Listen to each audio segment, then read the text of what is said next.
third-party logistics company, Axle is powered by an award-winning culture built on a work hard, play hard mentality. Here, the drive for success is contagious and hard work never goes unnoticed.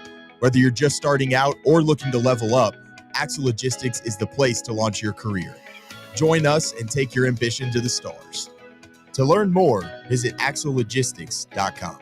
Hungry for some mouth-watering barbecue? Then take the quick drive up I-75 to Rickard Ridge for some of the best barbecue you'll ever have. Fall off the bone, Memphis-style baby back ribs, slow-smoked chicken thighs, and fresh hand-cut steaks. Rickard Ridge has something for everyone. Located in Cove Lake State Park with a spectacular view of the Cumberland Mountains, Rickard Ridge. It's more than just dinner, it's a destination. Check out their full menu and catering options online at rickardridgebbq.com. A brand built in Tennessee and born from the love of the game. Inward Half revolutionizes golfing comfort. Crafted by a former pro and dedicated enthusiast just like you, our luxury performance wear guarantees you stay cool and comfortable through every swing and every day. We're not just a brand. We've set out to create a lifestyle for those who understand that impeccable style and premium performance are a hole-in-one. Enjoy the walk-in with Inward Half. Have you ever found yourself wishing your clothes looked brand new again? Whether it's your favorite suit, that little black dress, or your comfy winter coat, Crown Cleaners can make it happen. From stubborn stains to delicate fabrics, the expert team at Crown Cleaners uses the latest cleaning technology to ensure your clothes come back looking and feeling fresh. Visit one of their 2 area locations, Kingston Pike on Bearden Hill or South North Shore Drive near Dunkin' Donuts. Online at crowncleaners.com. Crown Cleaners, a tradition of excellence.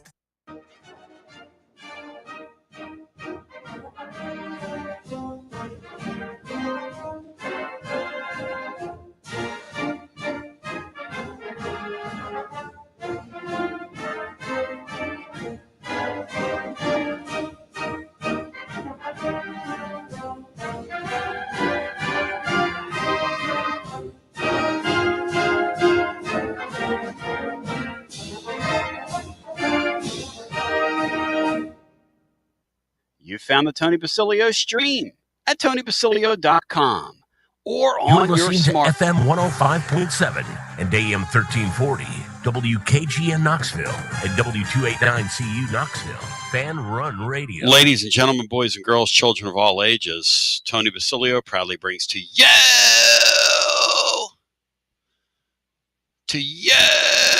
the Tuesday edition.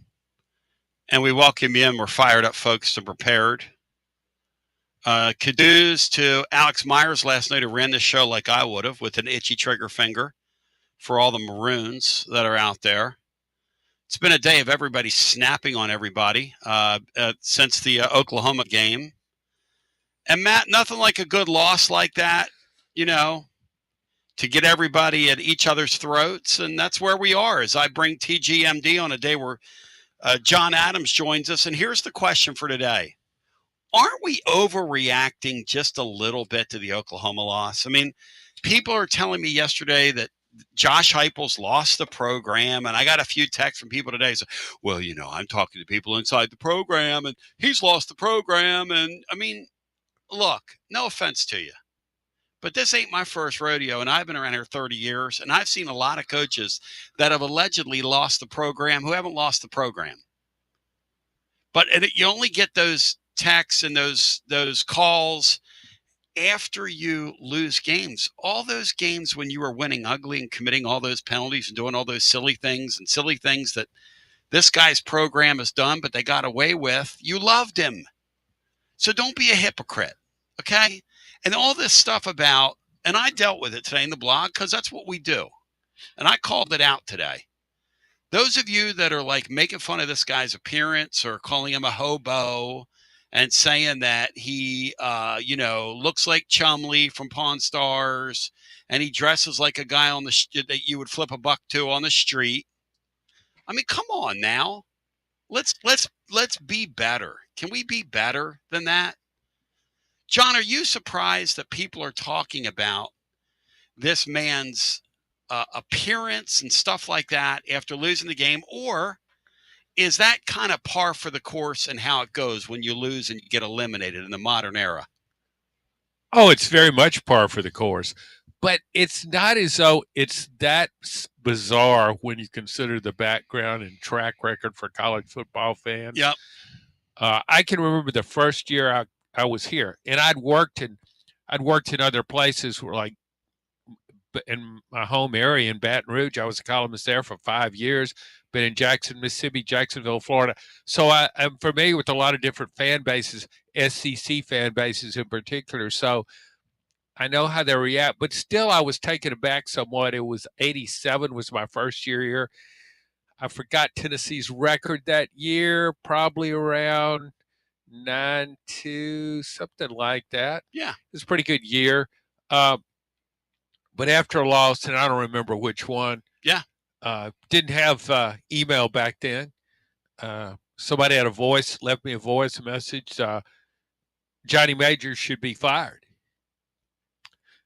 I mean, it was just, I thought it was.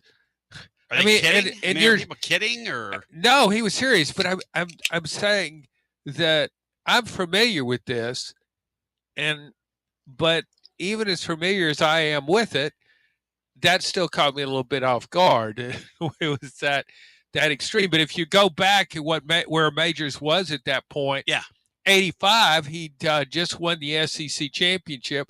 86 wasn't a drop off. Yeah, the program, he'd been there a while and hadn't been a great run. And when Johnny Majors came here from Pittsburgh, people expected a national title in a few years. Mm-hmm. He won one at Pittsburgh. He won a national championship there.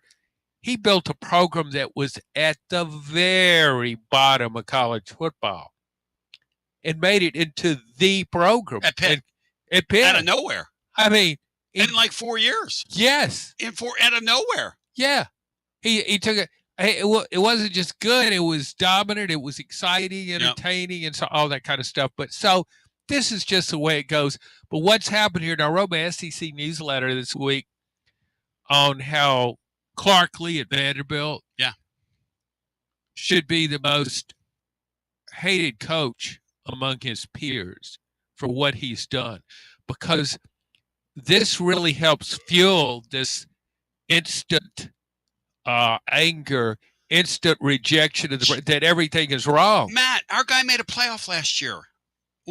Yesterday we're talking about how he has a 5 o'clock shadow from September on, and he dresses like a slob. And multiple callers, Matt, and people over here on YouTube and people on Twitter, and I'm like, well, and then people text me going, well, he's lost the program. I mean, and Bino's like, look, if you want to be out on a guy, be out on a guy. You don't talk about his physical appearance. But, Matt, this is what we do when we decouple from people. What's up with our fan base? Why are we overreacting? Are we overreacting, Matt, to that loss the other night? Yeah, but like John said, it's what fan bases do. You overreact to the negative, and you don't appreciate the positives and the wins quite enough. But that's not a Tennessee problem. It's just kind of I don't know. It's just a sports problem, really. And I'm guilty of it a lot of the times too. You know what? You know what a Flyer podcaster called it? Because I like watching the Flyers, and they're terrible, and they've made the playoffs in a few years, but I still enjoy them, and it's kind of like what I do, and I grew up watching it, and whatever, to each his own. Guy called it trophy culture last night. He said, we've made sports all about, if you don't win the trophy at the end of the year, you've had a bad season. He said that is total horse manure. Well, like you can't enjoy something like this year. So, you know what people were telling us the other night, John? Because you had a brief cameo. People said, somebody said, Tony, you're the one that said he looks like Chumlee yesterday. Yeah, I've said he's always reminded me of Chumlee. But I didn't say his teams are sloppy because he looks sloppy. I didn't say that. So don't pin that on me. What? I did say he reminds me of Chumlee from Pawn Stars in a very endearing way. He's always reminded me of Chumlee. Or maybe like Jughead from Goober and the Ghost Chasers. But I'm not ripping the guy. Look, I look like any of a myriad of Muppets, depending on the day. Today I look like a tired, worn-out, red-ass Muppet for you. And you really want to know? All right, let's go back. So, John, here's the thing. This whole championship trophy culture thing is a great way of putting it. I heard Anthony Sanfilippo say this in Philly, one of my fellow Paisans. And trophy culture is a great way of looking at it. Like, it's the equivalent of saying that Rick Barnes here, okay, hasn't had a great run because we haven't gotten to the Final Four. 2 Elite Eights in school history, okay?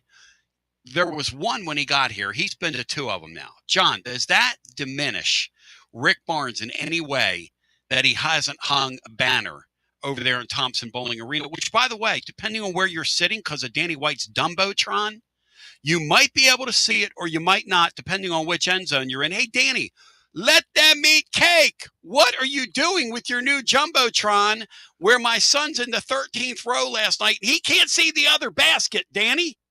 He's in the 13th row of the upper deck. What are you doing? What are you trying just to run people out of there? Are you telling the plebes that they're the plebes and you don't need them? I mean, what are we doing, Danny? No offense. But go ahead, John. As I was saying, well, championship culture. Going back or trophy culture. Going back to where I was, it's always existed to some degree.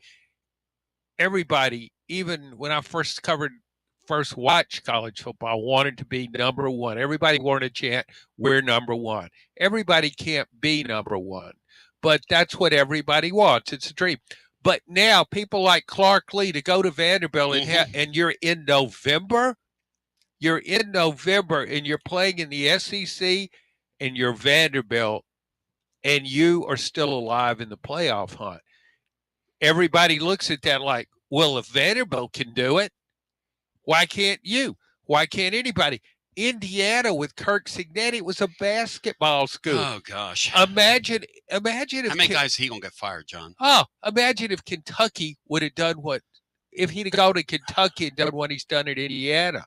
How many more coaches would have already been fired in the SEC? But yeah, that they're winning at places you aren't supposed to win. So it's part of the NIL transfer portal. It's made different teams, players, championship contenders, and that's the world in which we live now. And more people are going to get fired. But the thing is, at some point, you really do run out of money. At some point, you just can't keep firing guys and paying them a buyout. It's dumb. And like Matt said the other night, because Matt and I were talking about this before this happened. He goes, if we lose this game, we're going to have all this moronic, you got to change your coach talk. And listen, it's moronic. I mean, let's have a conversation here. Hey, Matt, if Tennessee's job opened right now, okay, like some of these idiots want to happen, how far down the pecking order would we be? And how far down our list would we go before we hired a coach? We might end up with Jeremy Pruitt back here. I mean, do people understand that, Matt? Do they have any perspective on what they're saying? Any perspective? This would be a really bad year to have a coaching search. Absolutely. And a lot of schools and fan bases are going to find that out probably the hard way over the next couple of years. But, you know, and I don't know if we necessarily, you know, call for a guy to get fired and want to change, but I mean, obviously it's frustrating to the way the team's lost this year. Sure. You've kind of beat yourself more than you've gotten beat. But it's, you know, no, I mean, this would be a really bad year to be in Auburn or you know, in that Auburn, Florida, which kind of where Tennessee's at in some, you know, the pecking order, so to speak. Yeah. You're kind of one of those teams, and this is, I think, a bad year to be one of those teams that's going to have a coaching search. You rarely ever get the guy you want, even if it's normal. That's if there's exactly not that many openings out there, you rarely ever get the guy you want. You're always underwhelmed. Imagine this year. And these days, Sean, you mentioned the guy at Indiana. The guy's got like a $90 million guaranteed contract. He's unhireable. Like, Texas isn't going to hire that guy. Like, who's going to hire that guy? All these guys, though, all of them. Like, everybody says, here's the thing yesterday. Well, this guy makes $10 million a year and he looks like a bum. John, what do football coaches look like by and large? No offense to football coaches. What do they look like, John? Well, I'm not saying like university professors, doctors, attorneys. talk show hosts. Oh, well,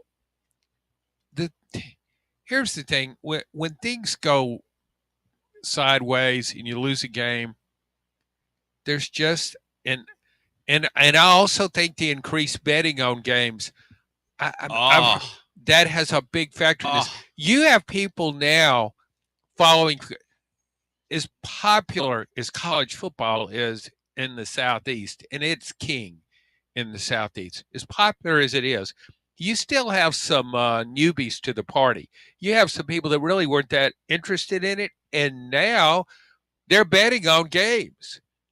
I had somebody say, we got to get a new kicker. Okay? Yeah, got to get a new kicker. Adam Sparks on our staff looked it up. Yeah. He's the most accurate kicker Tennessee's ever had. Until it matters. Well, John.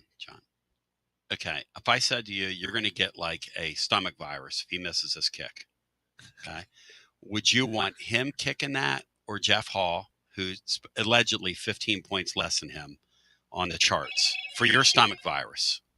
Who you want kicking the kick? Yeah, I want Jeff Hall. Thank you. Okay, well, that's all. I mean, we're just, but you are right. But what I'm saying is, other than you talk about you missed a field goal against Oklahoma, and that was exacerbated by the fact that this guy in short pants for Oklahoma, Tate Sandell, is kicking the ball out of stadiums. Yes. He looks like he's in the NFL, the way he's kicking the ball. By the way, I've got a viewing. We're going to do a little thing this year. Matt, I really want to track Stephen F. and Pearl this year after last night. What happened last night with him? They had a directional school cream puff they opened with and went to overtime. And because Stephen F. and Pearl's team went out and committed a foul on a 3-point at half court on a 3-point shot, and the guy made all 3 shots. Who was the opponent, Brian? Bethune-Cookman is who they played. God, they went They to did overtime. end up winning in overtime, but that's not the point. And Dave is all over. He's all over Barnes. Dave declared 5 wins for last night. Hey, Dave. You need to calm yourself down, brah. I mean, I understand committing to the bit. And here's what the kid in Wisconsin says about me. He says, I'm not here to tell you what to think, but you're all morons. Classic TB. Good Christ. I mean, no offense to you. Is he talking about Brian Rice? Is he talking about Brian Rice? Is he saying I got riced? What does that mean, Matt? But Brian Rice? All right, we'll come back on the other side. I don't tell anybody how to think. I never have. It's not my style, man. Are we overreacting a little bit to this? I think you just overreacted. Are we overreacting to the Oklahoma loss? And hey, people, listen. People are already saying that Josh Heupel's after the season not going to change any coaches on his coaching staff if they go 7-5. Leslie yesterday was in full freakout mode over a loss to Vanderbilt that hasn't happened. She declared, John, that if they lose to Vanderbilt, she's going to fire up her fire pit and throw her Tennessee gear from this era in her fire pit, like she burned articles of clothing. What were they, Bri? What were the shirts she burned? She burned the Ite shirt that Jeremy Pruitt had. Ite. And I think some Butch Please garments too, from the Butch Jones era. I'd burn some asparagus in honor of Jeremy Pruitt. Imagine what that smelled like. You ever get it? You eat asparagus? Yeah, occasionally. You get that asparagus, you know what? No. Begins with a P after this. You got to dream about buying some land and building on that land. Well, Waterside Contracting is your ticket. 25 years of making dreams come true, Michael Scott. For hundreds in our area, custom homes or remodels, Waterside Contracting will build on your lot. They do incredible work all over the area. Structural integrity, quality without compromise. It's a way of life with Waterside Contract. Check out the wonderful work Waterside does. WatersideContractingLLC.com. When it's time for your dreams to come true. Quality without compromising. Waterside Contracting. Preparing food for a big gathering can really take it out of you. That's why you need to call Calhoun's and check out their selection of party platters. Whether you're hosting a party for the big game, a reunion, or just an everyday gathering, a Calhoun's party platter is next level. Choose from Calhoun's always excellent chicken tenders, fly with Calhoun's wings, or boneless wings with a variety of dipping sauces, award-winning next-level melt-your-mouth barbecue ribs, or delicious spinach artichoke dip, or get one of each. Plus, if you're doing burgers or sandwiches, Calhoun's has lots of side dishes like spinach Maria, baked cinnamon apples, Smoky Mountain baked beans, or creamy coleslaw, available in pints, quarts, and gallons. And to finish things off, pick up one of Calhoun's great desserts to go, including homemade cheesecake or key lime pie. Calhoun's, simply your go-to party headquarters. With 9 locations all over East Tennessee, you can order online and just pick it up. Calhoun's, one of the Copper Cellar family of restaurants, along with Chesapeake's, Copper Cellar, Corner 16, Cherokee Grill, and Smoky Mountain Brewery. Eat local, eat good. When it's time for your next move, you want to get your precious belongings from point A to point B with your peace of mind intact. That's why you need to call my friends at Gouffon Moving and Storage, East Tennessee's moving legend. Gouffon Moving and Storage has been helping East Tennesseans move since 1887. That's 138 years, 5 generations. That's even longer than the Dooley, Jones, and Pruitt era combined. Gouffon Moving and Storage, pro movers, serving Knoxville, surrounding areas, and interstate moves too, both residential and commercial. And we'll provide you with personalized service that other corporate movers simply cannot. We know how to move all types of items. We pay careful attention to our clients' valuables. Your satisfaction as a customer is our absolute priority. As the oldest continually owned and operated family moving business in the United States, when it's time for your next move, it's Gouffon Moving and Storage. And storage, it's secure and vaulted. Our newest offering of commercial storage logistics, we offer receiving, storage, and delivery services for all your business logistic needs. See more at Gouffon.com. That's Gouffon.com. Or check out the link at tclub.team. When it's time for your next move, East Tennessee's moving legend, Gouffon Moving and Storage. Life never stops moving. And between the 30-minute commutes, daycare pickups, weekly soccer practice, Tuesday night yoga, X number of coffee runs, and that weekend trip to grandma's, you're racking up the miles. What you need is a tire that can keep up. A tire designed for doers. A tire that's going to last. Like the exceptionally long-lasting Michelin Defender tire. With an 80,000-mile warranty and the safety and comfort you expect, you can forget all about the miles ahead and focus on getting to your destination or conquering your to-do list. Fleet Tire, I-275 exit 1B at East Woodland Avenue in Knoxville. That's Fleet Tire, I-275 exit 1B at East Woodland Avenue in Knoxville. Fleet Tire. Inward Half is committed to the game and the memorable moments that happen in between. From the tee box to the tailgate, from the green to the big game. For the first birdie with Dad, the first big win with Mom. Friday night lights, Saturday superstitions, Sunday traditions. Fall into the comfort and unparalleled performance of Inward Half. This fall, enjoy the walk-in. Are you tired of hiding your smile because of crooked teeth? At Knoxville Smiles, we've got the perfect solution. Invisalign. No metal, no wires, just clear, comfortable aligners that straighten your teeth without anyone noticing. Eat what you want, smile with confidence, and see results in as little as 6 months. Call us today for more information about Invisalign, 865-539-1776. Or just visit us online at knoxvillesmiles.com. Smile brighter with Knoxville Smiles. Out-of-town law firms have been swarming into East Tennessee lately. From Memphis, Chattanooga, and Birmingham, they've stormed into the area. Wouldn't you rather do business with a local firm? You know, a true neighbor. Marcos Garza and the pros at the Garza Law Firm are just that. There are neighbors and friends that support local causes year-round. The Garza Law Firm works to serve you professionally on criminal matters, injuries and accident matters, and Social Security and disability filings. The Garza Law Firm is here for you at garzalaw.com. The Garza Law Firm. Let us help. TB here with Alan of WeShipFloors.com. Tell them about it, Alan. Hey, I'm Alan from WeShipFloors.com. Our competition's prices, well, they're going up. Ours are coming down. Our waterproof floor Supercore is the best, and right now it starts at $199 a square foot. Our warehouses are full of 4mm, 6mm, and 8mm. You strapped for cash? Well, we have our own in-house financing. Use our room visualizer and order some free samples today. Supercore from WeShipFloors.com. Best products at best price. Like Alan said, head over to WeShipFloors.com.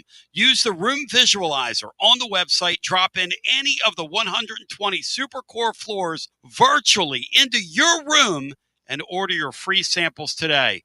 WeShipFloors.com. Tennesseans, they are us. The best product, the best price. WeShipFloors.com. Say it loud and say it proud. WeShipFloors.com. Back with you on a Tuesday. All right, the We Ship Floors Hardwood Report. And remember, the room visualizer, you drop in what you can see. It's unbelievable, Andy. WeShipFloors.com. They'll ship anywhere in the world free. Stay out of those freaking big box stores. They your enemy. He your friend. All right, so John Adams is here, presented by Jennifer Morris, next move, SmokyMountains.com. Are we overreacting to the Oklahoma game? Matt, am I overreacting to the Dumbotron that is the Dumbotron is so low that my son in the 13th row last night, and John, I just showed you the photo, so we're not acting like it's a Zapruder film. Matt, as part of this is our hardwood report. We're not talking about the basketball game. We're talking about the fact that Danny White's got a what is he doing? Did his crowd control people hang from football earlier in the year? Did they hang his scoreboard? I mean, what are we only here? You've got a scoreboard in an opulent arena where half the people in there can't see the other end of the floor. What are we doing? Matt, do you find that to be true? Because you were at the Duke game. Talk to me. Yeah, we were at the Duke game. We were in the 300 section. I can't remember what row, but it was really a low. It was like the second or third, maybe fourth row. I can't remember, but we could see all of the court, but not by much. And it was very obvious the top half of the upper deck, you have obstructed views of part of the court, and in some areas, like half the court. John, and the new Jumbotron's a lot bigger than the one used to be, and it's a whole lot lower. Yep. And the thing I thought was crazy was, despite all that, the numbers on it are actually smaller than they were last year. So it's actually still harder to see. It's just bigger and lower to the court. But I think probably 20% of the seats, maybe more, have obstructed views of the court, and that's not acceptable. Is that possible, John? 20% of the seats in the upper deck. Or no, in the whole arena. In the whole arena? The skybox, 30. What about the skyboxes? Can they see from there? My son was in the 13th row, in the upper deck. And so he says you literally cannot see the other basket. It's like a rumor. They go to the other end of the court, and you're just... And he said, like Matt said, he said the screen is not as good as it used to be.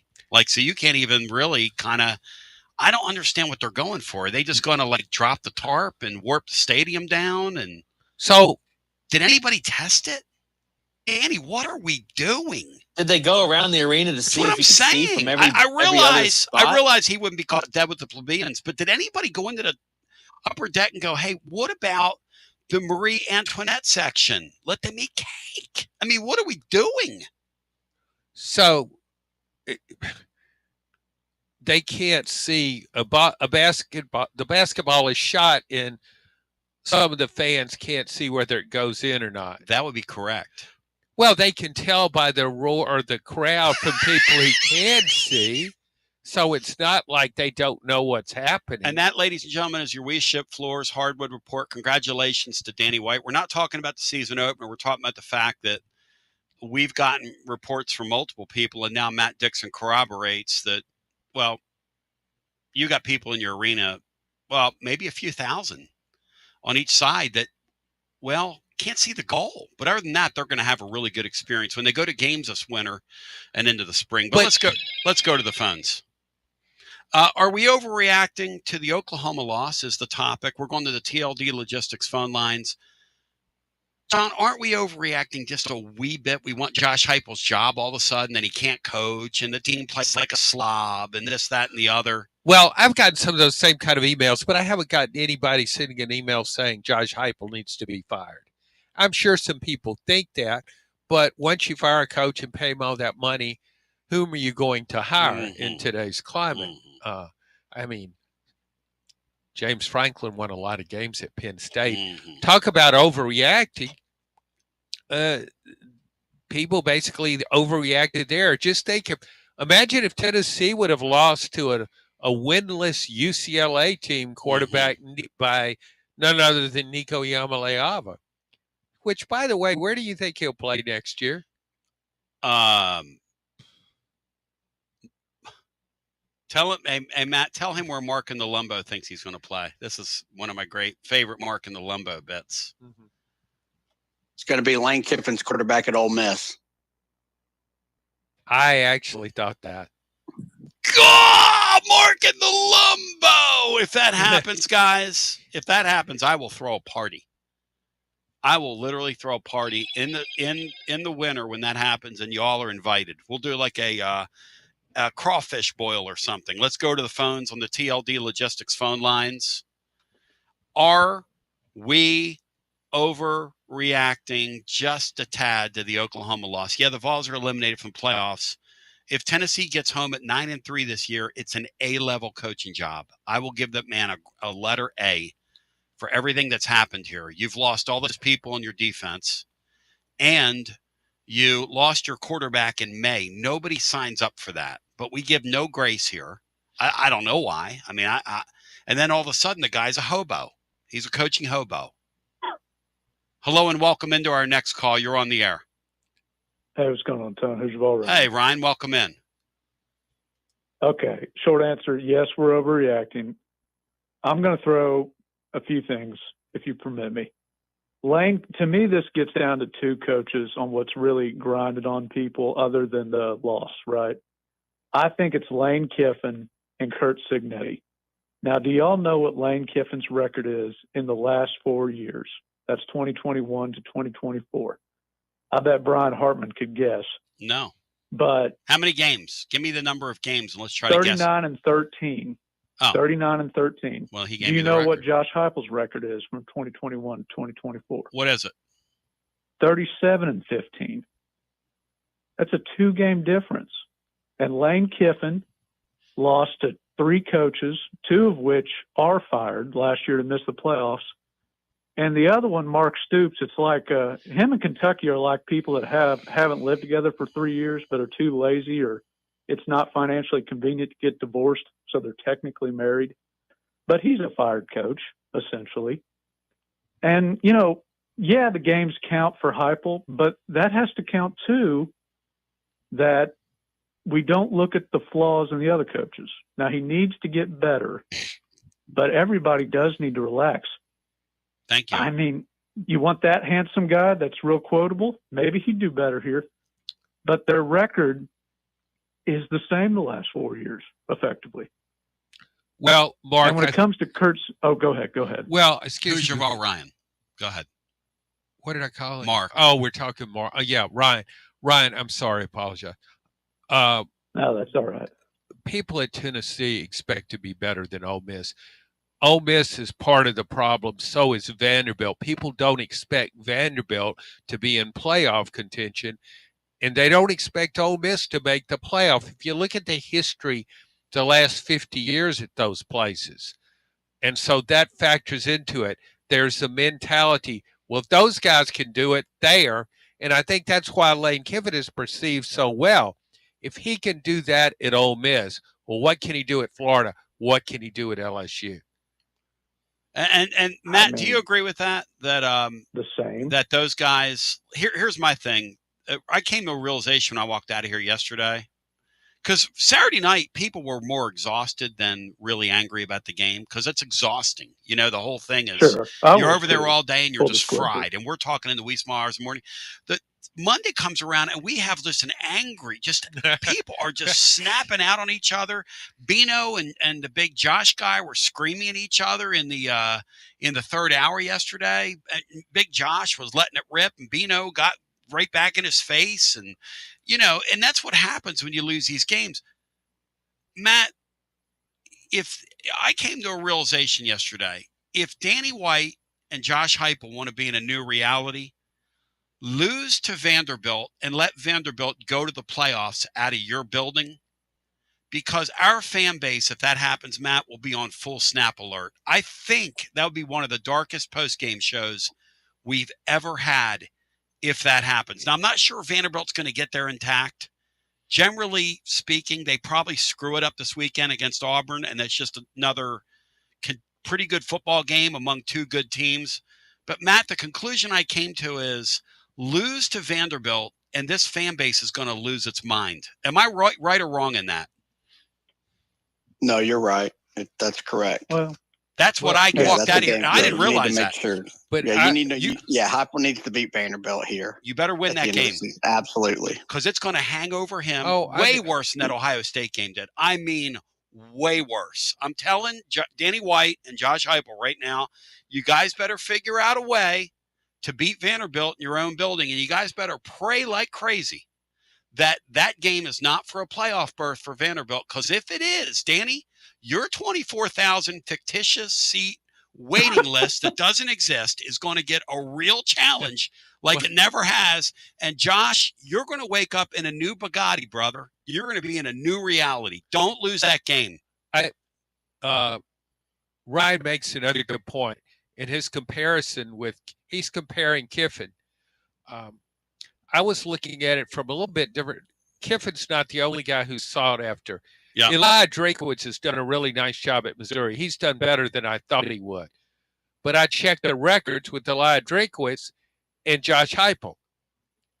If I were an AD anywhere in America and I had to choose my next hire between Eli Drakowitz and Josh Heupel, Josh Heupel has a better track record. Eli Drakowitz never made the playoff. Josh Heupel has. Josh Heupel's and he got his one time. He lost to Pruitt. He got trucked by Jeremy Pruitt. You know what our fans care about right now? That's all these people care about, John. Well, I know, but last year didn't happen. And when I try to say, but last year, and they're going to call me a sheep, okay? Last year you went 10-2 with a quarterback that couldn't play. Do we agree on that? Couldn't play. Yes. Okay. And then the big sin was that the people at the NCAA aligned the playoff in the dumbest way possible and put the Vols on the field with the heavyweight champion of the world. When the Vols were like a light heavyweight last year, Tennessee wasn't ready for that game last year. But go back again. Let's go. We talked about this before, but it's not their fault. But go back to that game. Going into that game, Ohio State fans, we just talked about this last week. Yeah, they wanted to fire Ryan Day. That's right. They were getting ready to go on an epic playoff run, and they wanted to fire Ryan Day. John, the sport's so crazy that even after the game, I had people that live up there saying that they were still talking about terminating him. Who did they think they would hire? Michigan game. But who would they hire? It doesn't matter. They just wanted to pound the flesh. This guy can't beat Michigan. Yeah, so he won a national championship. So what? Should never lost to Michigan. Should never lost to Michigan. I mean, it's go ahead. You go ahead, Ryan. I'm sorry. I'm wordy today. No, I'm wordy. Out the door. No, out the door, guys. Kurt Signetti. No, I'm the Hoosier Vol Ryan. I'm so happy for my alma mater. Anyone that knows me when I watch football will tell I'm way more emotional during the Vols games because I'm really a Vol football fan. As happy as I am for Indiana, it pains my heart how much better of a coach Kurt Signetti is than Josh Heupel. It pains my heart that this is happening. I'm glad it's happening at IU, but I so wish it could happen at Tennessee. It's one of the most amazing things you'll ever see. You can look up articles about it. He's winning 90% clip at a place that averages 40%. No one's ever done that wide of a margin. Here's my question to you guys. 2 years ago, Josh Heupel goes to Oklahoma. After a good run, they say, Heupel, come home, and he does. Or he goes to the NFL, like people talked about. Mm-hmm. We hired James Madison's coach, Kurt Signetti. What are all our fans saying that day? Oh, they're freaking out.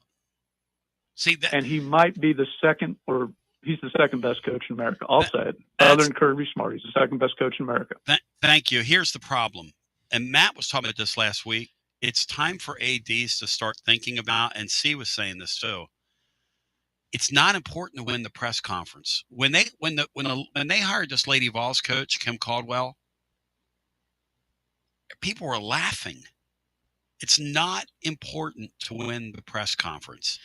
It's important to find somebody that's the right coach for your deal in all these situations. And when you hire Kim Caldwell, you can actually save money for your athletic department and put the money in your roster. When you hire a Kurt Signetti on the front end, you can actually save money for your athletic department and put the money in your roster. At some point, Jimmy Sexton has to start losing here at some point. And I don't know what the point is because it's not right now. But this concept of me giving you failure money when you're walking in the door and I'm already negotiating your buyout, I would look at Jimmy Sexton, Trace Armstrong, and all these guys, John, and go, why are we talking about your client failing? Let's stop this, Jimmy. You've pillaged us for years. You've made generations and generations of the Sextons rich. And Jimmy, no offense to you, but I'm speaking the truth here. You've bent these people over. Every one of them. And at some point, they've got to say, Jimmy, we're not doing that. If your guy wants the job, you take the job. What are we doing, John? How do we get here? I had to write a column in advance that runs this Sunday, and it's on this very topic. And we talked about it last week on the show about how you invest your money. Failure money is not the way to go. But look at it this way. Ask yourself, would you rather have the best coach in the country and the 50th best roster? Yep. Or would you rather have the best roster and the 50th best coach? To that point, LSU had one of the all-time best teams in college football in 2019. Mm-hmm. It went 15-0. It was a dominant team. 2 future Hall of Fame NFL wide receivers, Justin Jefferson and Jamar Chase, Joe Burrow at quarterback. Does anybody think Ed Orgeron was a top, I don't know, he's a top 50 coach? I wouldn't have thought so. But he helped with those simple. He had a dummy headset. Yeah, he dummy headset on. I'm not even sure it was plugged in. But I wanted today to be, how about this? You take the best high school football coach in Texas. Texas Tech did it. We looked it up last week. Art Briles. Art Briles. Art Briles did it at Baylor. Yeah. At Houston first, did it at Baylor. How about the Texas Tech guy? He is a high school coach. Yeah, you take the and best. He's rolling because they built got the roster. So if you do that, you get the best high school coach in Texas. You pay $2 million, and he goes, "My ship's come in. Yeah, I'm good forever. Yeah, I'll take that. Oh, we're not giving you a buyout. Huh, buyout? Are you kidding me? You're going to pay me $2 million this year? I don't care about a buyout. So what if he fails? He goes back to coaching high school football in Texas. That's the point. And I think this Signetti guy proves if you do your homework, you can find football coaches. And I'll tell you something else. Google him. That's his quote. Let me ask you this, Matt. Matt, do you believe that goofball Dabo Swinney is a great football coach, Matt? All that winning he did at Clemson. Do you believe that, Matt? I mean, he has to be a great. I mean, I know what you're saying, but for him, because he assembled the elite coaching staff and players over that time. Now he's not a great coach anymore because he's chosen not to be, but at one point in time he was. But I know what you're saying about him being like an X's and O's guy. No, he's never called plays. He was the wide receiver coach and then the interim. And then they gave him the job, and he kind of took it and built the thing. But what? Okay. To answer John's question about the 50th best roster, the best coach, all that, it comes down to what your goals are. Like if you're wanting to win, make playoffs and win playoff games and compete in playoffs, you want the best roster possible. If you're wanting to just be a 7-9 win program like a Wisconsin or somebody, you want the coach who can develop, that 50th roster and into being the 30th best team. So your priorities of what your goals are kind of dictate what you want in your head coach and roster. And the weirdest thing about the sport right now is just because you spend doesn't mean you win. You know, and I'm going to go to your LSU guys again. I'm going to make this comparison. They spent like drunken sailors in the offseason, and it all turned to dirt. It's Miami. Miami came here and bought a luxury item off Tennessee's roster. That's how much money they were spending. At the end of May, Tennessee didn't even think the offer for that kid was real. They kind of laughed at the agent, and he just went into the portal and showed up at Miami. They already have 2 losses. Kirby Smart still laughing over there paying Carson Beck $4 million. Kirby's better off with the guy he had as a backup last year. And they're in the, by the way, and John's right, and they're in the ACC. And they're out of the playoffs. Like Nick Saban said, you buy the players, you better buy the right players or you're SOL. You hire a coach, those of you that want to fire this guy, you better get the right one or you're SOL. And this is the kind of stuff that's driving me crazy. And then we'll go back to the phones. This is go ahead, Bri.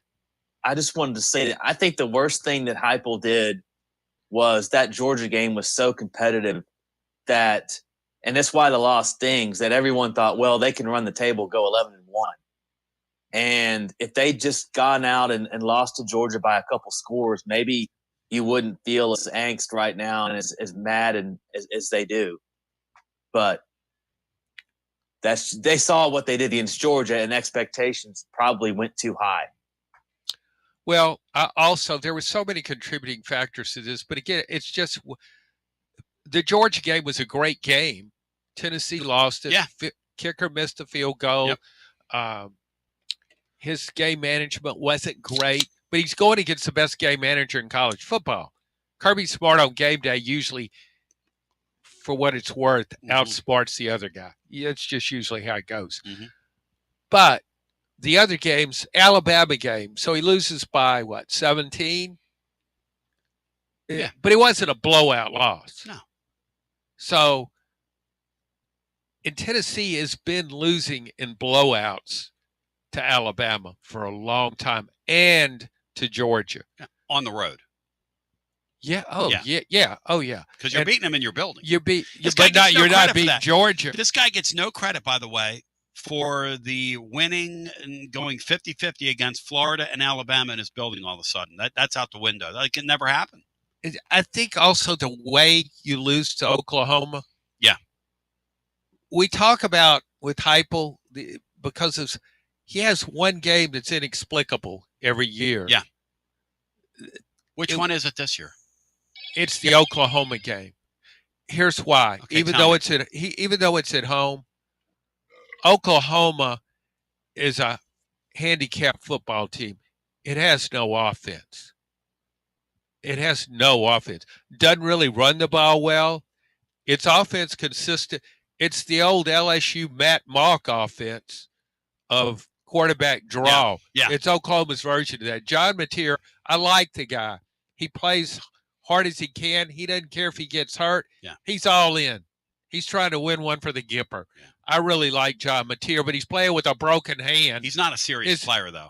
I like him, too. I do, but he was a much better player before he broke the bone in his hand. Yeah. So you look at that offense, and as bad as Tennessee's defense is, it can hang with that offense. It's not going to get steamrolled by that offense. In those first half stats, 255 to 90 yards, and Tennessee's not in control of the game. The way Tennessee lost that game, I had an emailer guy said, that R. Mason Thomas, he made a great play, but how could nobody tackle him? He's limping down the side. Bino made a great point. Everybody quit running. It's obvious when a guy is limping down the field. I mean, nobody's chasing him. He walked into the end zone for the last 15 yards. I mean, you never see that. My emailer said, and he was being facetious, but it's funny. He was saying, I've taken some self-defense courses. I've been studying some martial arts. I think I could have found a way to get him down. It might have cost me a personal foul, but I think I could have got him down. No, I told him you would have been trampled by him, but still, it's a good thought. but that was such a game-changing play. Kind of like the interception at the end of the first half against really Alabama. Fair to compare Oklahoma to losing to Arkansas or South Carolina? No, I mean, well, look, you lose. Everybody loses. Matt, is that fair to call that? No, they're very comparable teams. Really? I mean, John talks about Oklahoma's offense struggling. Tennessee's defense is equally as bad, maybe a little worse. They've just been opportunistic. I mean, look at power rankings. I mean, Tennessee was like a 2.5-point favorite at home, so it's kind of a toss up. If on neutral side, it's about to pick them, and they're two pretty evenly matched teams with obvious flaws and some pretty obvious strengths as well. And Oklahoma's strengths just kind of won out, and they made they turned Tennessee over, which they hadn't done all year. All right, we got to go back to the phones. I've lost total control of this show already, which is really sad. Timothy McGee over on YouTube says the following: how about a JUCO head coach? They know how to develop a roster for 18 months, and then you turn your players over. And I mean, yeah, in the old days, I'd say yes. But Timothy, here's the thing: junior college football, Division I football is now junior college football. You don't have your guys for 2 years. These rosters. Yeah, but his point is accurate though. You get a guy that is good, and now you do this at the FCS level in the lower echelon of FBS. Yeah. You bring in all these new guys, you lose all your players, you bring in new guys, and you assemble them and try to get them as a team. Yeah, it's a very good Timothy. point. It's a great point. Why are you moving my camera around? Because you're looking at me now. Hello and welcome. You know why? Because I'm photogenic and beautiful. Hello and welcome in. You're on the air. That's your best line of the day. Thank you. You're welcome. Hi, you're on John, the air. you do look damn good, buddy. You're right. No, Tony was talking about himself. Well, that too. Okay. Sure. Go ahead. Hey, I have a bunch of stuff, but start out with your question about 50 best coach and best roster and all that. And I think it's a great question, but I will say this. One, I think Signetti's the best coach in America, better than Kirby. I don't care about national championships because you won it in Georgia when they were loaded with talent. We're already really, really good and all that. Signetti is the man. He wins everywhere he goes, and he does it by being a jerk, and his guys play flawless. Their roster isn't as good as about 20 other teams in college football, but they make no mistakes. They execute perfectly every play. They are flawless. And so sometimes a great coach can make a little bit less roster better. Talent's important, but your talent not blowing assignments is just as important. I heard somebody yesterday say that great players don't make as many mistakes. There's not truth to that. Great players don't get beat on a pass rush when they're blocking a guy. Bad players won't be able to block a certain player. But blocking the wrong guy, a great player can do that. Mental mistakes are part of it. You make a really good point, and I agree with you on Indiana. Not only does Indiana, and you know what? Vanderbilt sometimes does it the same way. It's not as good as Indiana. Yep, they do. But they're pretty sound in their offense. They didn't play that way against Texas. They played old Vanderbilt football against Texas, and that's why they lost. Still almost pulled it out miraculously. But those are really good points. I still think, though, and with Indiana, it also has this take no prisoners attitude. Indiana goes out on the field like it's a superpower, and it's like Michael Jordan playing for the Bulls, and it has to show everybody, I'm the best player in the world. I'm here. I'm going to show it to you. I don't care what the score is. I've just got to prove it because I've been watching Indiana. Yeah, same thing. Here, one more thing. I still go back. The 2010 Auburn team that won a national championship with Cam Newton at quarterback. 2 years later, Gene Chizik was fired. If you can get enough talent, you don't have to have a great football. You don't have to have a Kirk Signetti. Larry Coker. Larry Coker at Miami. That's another great example. That's another great example. Yeah. Think about it. Larry Coker and Ed Orgeron fielded two of the greatest college football teams of all time. These guys ain't splitting atoms, fellas. They're not. We can pretend like they are. There's a happy medium to that question, is my point. Yeah. Okay. And the way Indiana plays, it's their coach. If they're up 40 and they miss an assignment, he's losing his freaking mind. You know who he reminds me of, guys, is Pat Summitt. You never knew the score when you watched her teams play. She would freak out on people when they were up 120 points. I know. I could still see it. Her calling somebody, a time, just screaming, just like 27 points up, calling a timeout, and just meeting her team halfway off the court. Yeah, that's one thing, Rusty, people say about our coach that I will agree with is the sloppy play and the margin for error when you do the things that his teams do constantly. It's going to get him beat if he doesn't change his system somehow, because you're not. That's gonna, it. You're That's not going to what beat people that matter. You're just not. We are overreacting. There's Yes. been a ton of it. You're right. That question, it's 100%. And changing coaches, not changing coaches, promoting Luttrell to OC and demoting Halsey, whatever you're going to do, all those things are great. But you have one loss right now if you just play sound football at a much higher clip. And that starts with the head coach. And the whole thing about Josh's appearance, it's a little out there and ridiculous. Mm-hmm. I'll give that. But I don't know if you guys ever heard this movie called Bull Durham. Mm-hmm. It's a sports movie, and it's really the whole point of the movie is about sports psychology is what it really comes down to. And the old timer is telling the young kid, he finds his shower shoes and he's like, "Hey, your shoes are gross. You're sloppy." And here's the thing, young man. When you haven't done anything and you haven't won enough and your shoes look like this and you carry yourself that way, it's not a good look. If you go win 20 games in the major leagues and you keep dirty shoes and don't have a great appearance, people will think you're colorful.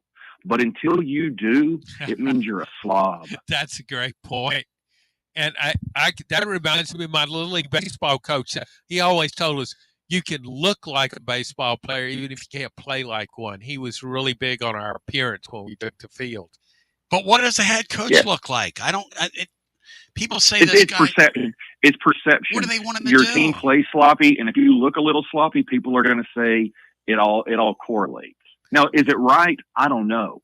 I'm just saying that's the relation is I carry myself this way. I behave this way. I care about my appearance that way. Oh, my team plays this way. Well, maybe those are related. But if you win a national championship, you can do all those things. Wow. It's like go back though. It doesn't always apply. You can go back. It's a very valid point, but you go back and look at Butch Jones. Butch Jones was very aware of his personal appearance. Yes, he was. Now, he couldn't control his face turning purple on the sidelines, but otherwise he looked neat. He was all together. Derek Dooley, every hair was in place, looked great on the sidelines, dressed the same way every time. Yep. It was so no substance. No No substance, substance right. to either of those guys, though. No, right. You're absolutely correct. Bill Belichick, when he was managing a dynasty with the New England Patriots, Nobody said it about him. No, I mean, he wore that hood. He looked like he was getting ready to knock off a liquor store after the game. Yep. But nobody cared. He was But his team the played, genius. but Belichick's team played exactly to your point. He was the eccentric genius until You're Brady colorful. left, and then those fans in Boston started talking about how he looked like a homeless guy. That's the truth. Yep. It's the truth. No. Once you start losing, that's it. Hey, last thing, somebody brought up that quarterback that is going to play for Lane Kiffin next year. I don't think Lane's going to want that kid. Lane likes guys that can be accurate with the football and throw with some touch. You're right. And I said, you cannot teach touch. You can't teach throwing with accuracy downfield. It's a feeling. Don't tell your boy And I was Columbo told that. Don't tell your And boy I was told Columbo. I was crazy for thinking that you can teach it. Oh. And my take on that is it's like shooting a basketball throwing with touch, because basketball is a touch thing. It's a arc. It's all those things you got to do to shoot a basketball well. And it's also a feeling that some guys have. Now, can you make a guy that shoots 30% with a lot of work shoot 34%? Probably. But you can't make him a great shooter. You can make him a little bit better. You can't make a guy who's not accurate throwing the football downfield suddenly be Montana throwing the ball downfield.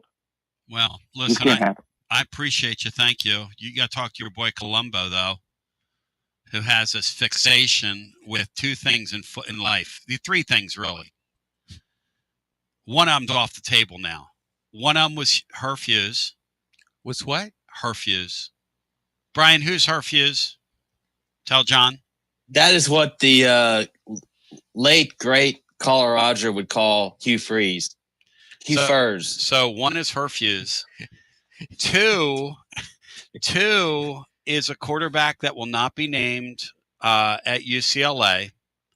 And three is the man they call Loverboy Lane at Ole Miss.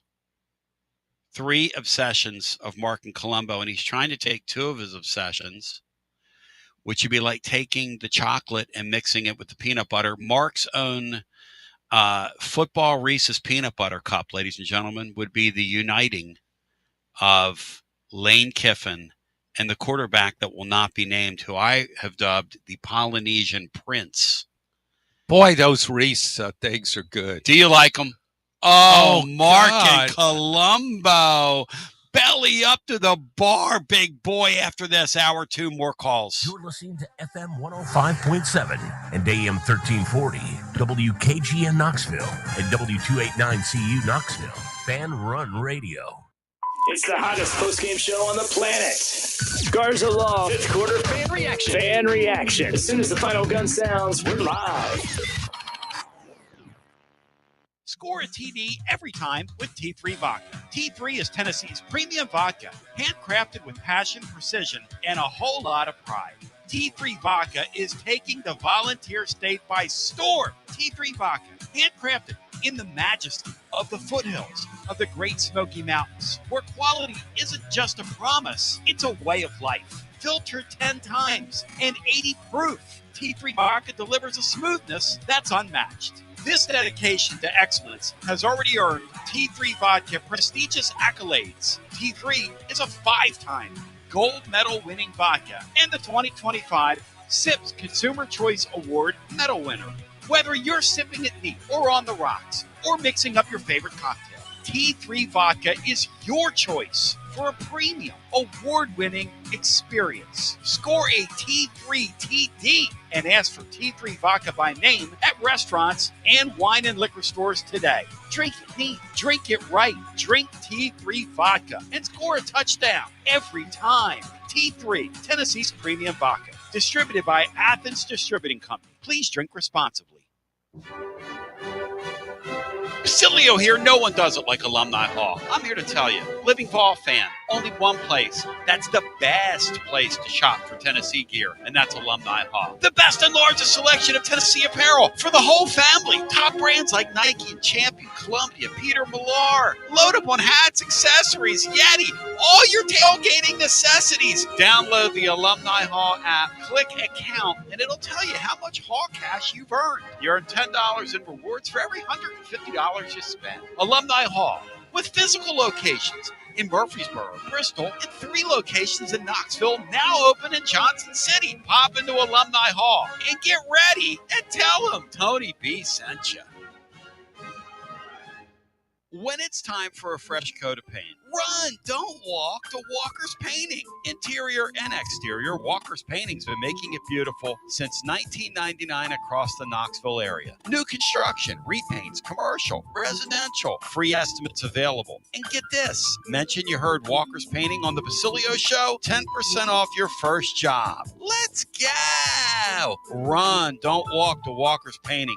865-688-1410. That's 865-688-1410. Walker's Painting, making it beautiful since 1999. Check out the ad at the blog at tclub.team. Walker's Painting.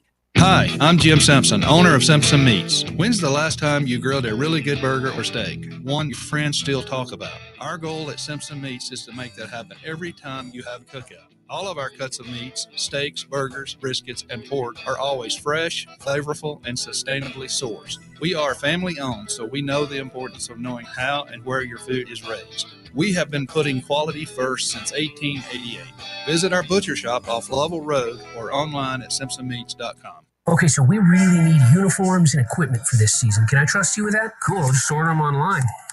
What? Yeah, I'm gonna hop online and I'm gonna get them ordered. Hold up, that's not a good idea. We shouldn't just spend money on some random online retailer, okay? I mean, it seems pretty convenient. Trust me, it's a terrible idea. Let me simplify this for you.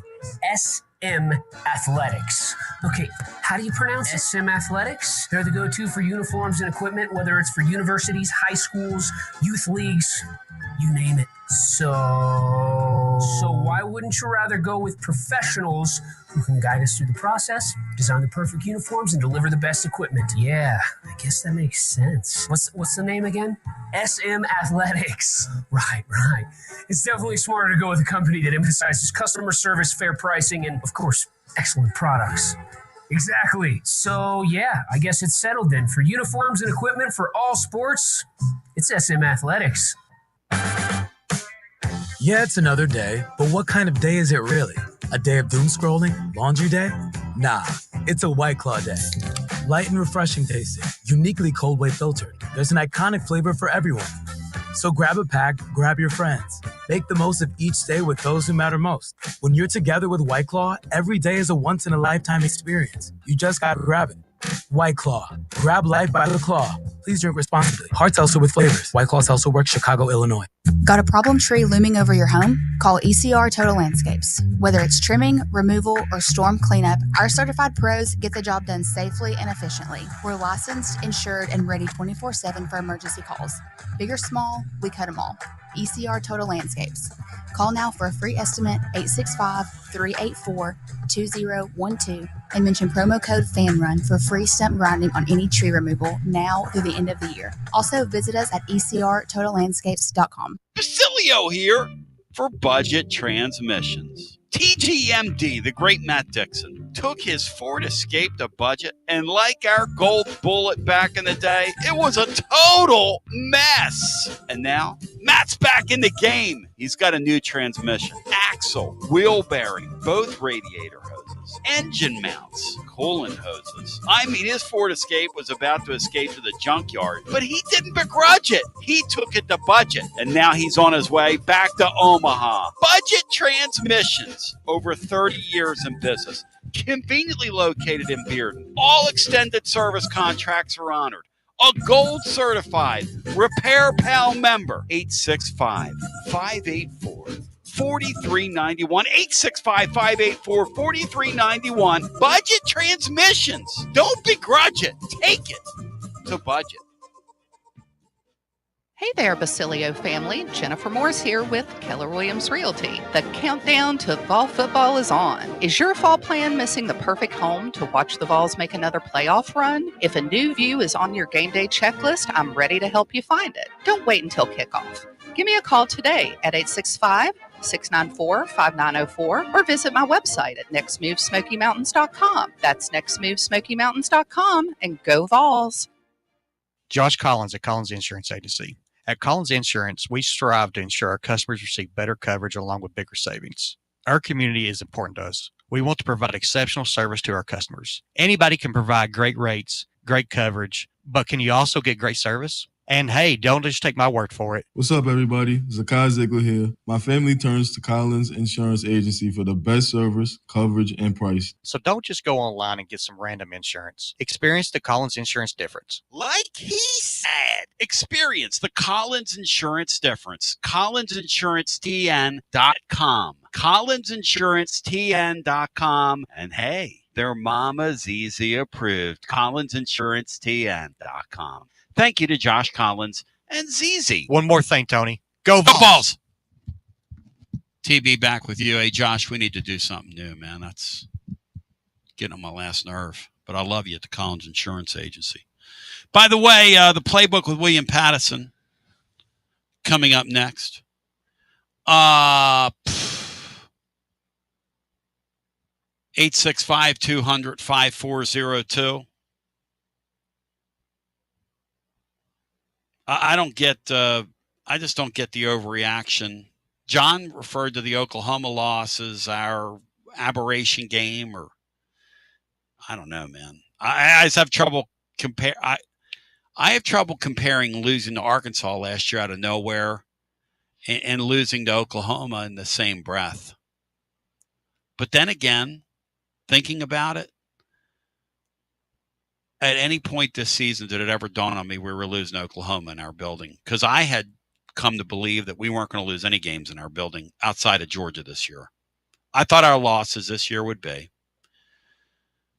to Georgia at home, to Alabama down there, and to Florida down there, equaling 9-3. Tony, I still think Brent Venables could get fired. Oh, I think he will, yeah. I agree with that. He's Oklahoma could lose the rest of its games. I don't think it will, but its schedule's just brutal. Awful. And Tennessee fans are really upset about the way the season is turned because you're out of the playoffs. I get that. But if Tennessee would have played Oklahoma, Florida schedule. Oh, boy. Back to our phones. We go, well, next year you go up and, you start punching up in schedule weight next year. Hello and welcome in. You're on our TLD Logistics phone lines beginning hour 2. You're on the air. Hi. Try this again. Hi, you're on our TLD Logistics phone lines. Welcome in. Hey guys, Dave. Hey, Dave. Good to hear your voice, man. The people in the YouTube comment. Yeah. Dave 0051, that's me. And I'm not a bit. I just tell you how I feel. Am I negative? Yeah, most of the time I am negative. Yeah, I really shouldn't have tabbed you with the term negative. That's not a term of endearment, man. You deserve better than that. Okay. You're not the only one. I've got a buddy that says I'm too negative.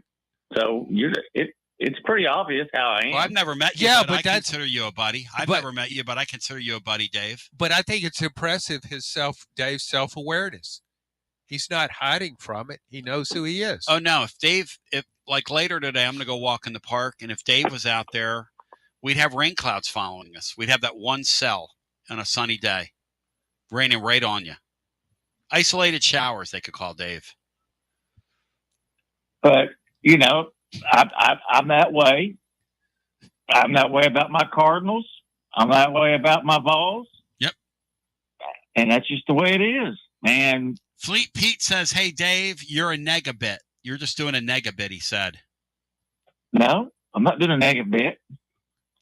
I want excellence for my sports teams. Pruitt's Netgator says it's a bit. He doesn't believe you. He says you're a bit. I don't know. I'm not taking a side here. I think he comes across as very sincere. I do. And am I too negative? Of course I am. Matt, what do you think? Is this guy kind of a hemorrhoid? Where are you on that? Hang on, Dave. We're going to talk about you like you're not there. Matt, do you find this guy to be a sports hemorrhoid, yes or no? No, I do think he's obviously way too negative, but a lot of the points he makes are usually, I agree with.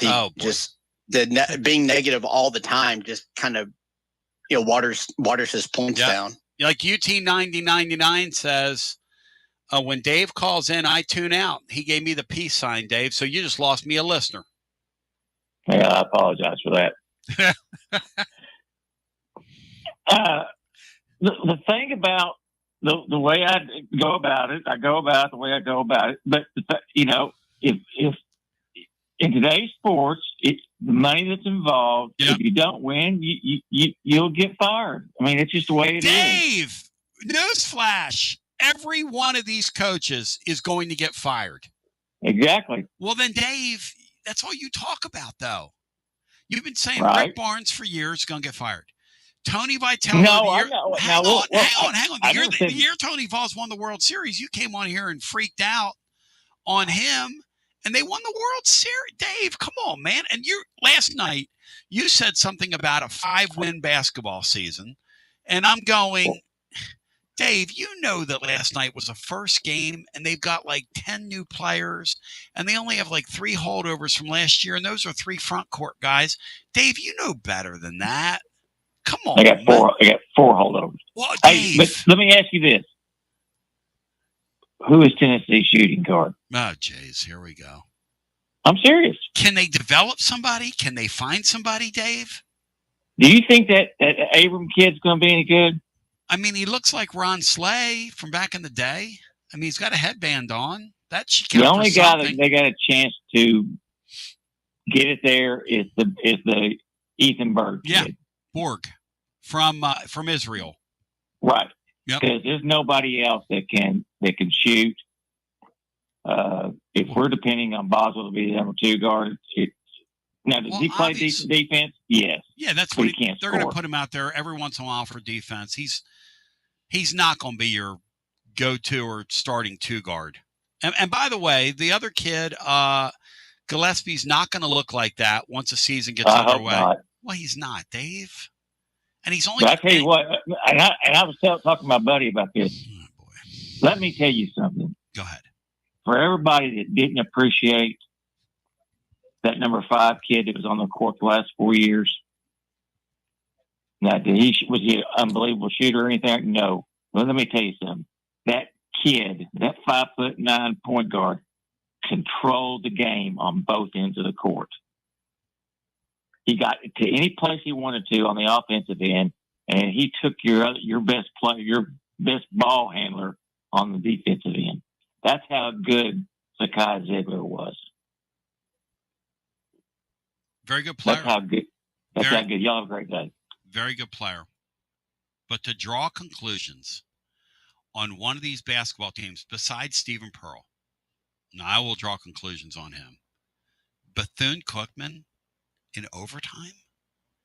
And then Stephen F. and Pearl, a buddy of mine, this is our guilty pleasure, is going to be watching him crash and burn this year, no offense.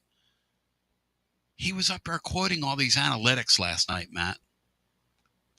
Like, dude, you were just in overtime with, and he was ex-FIP and all these crazy terms. Like he's hanging out with Will Warren, Matt.